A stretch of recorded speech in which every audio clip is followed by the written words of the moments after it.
This is DJ RV TV and hello sa inyong lahat. So ang pag-uusapan natin for today's video is paano maging vlogger. Paano maging vlogger? Paano nga ba maging vlogger? Una sa lahat, dapat meron kang camera, cellphone.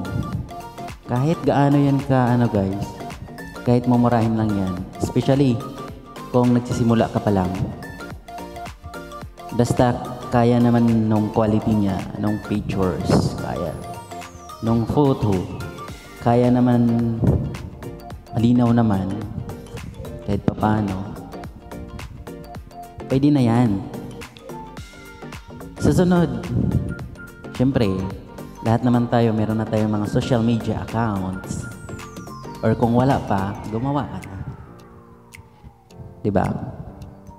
Kung wala ka pang social media account, gumawa ka na. Kasi yun yung isa sa mga kailangan din.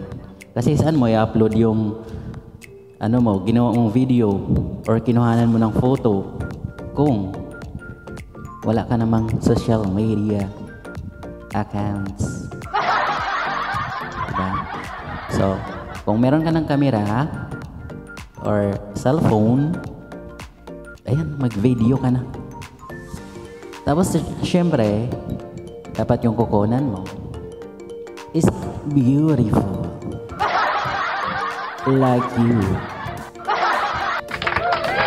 Yeah. So, ayun. At saka dapat may kabuluhan. Diba? Yung tipong yung mga nanonood sa'yo is may makukuha silang either aral, either ma-entertain sila.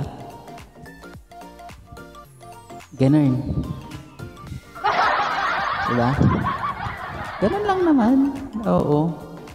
Kasi ayun nga, yan naman yung purpose natin, kaya gumawa tayo ng content. To entertain others or to give them a lesson. Diba?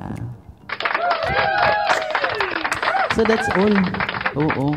Thank you. This is DJ RV TV and I thank you. Bye-bye.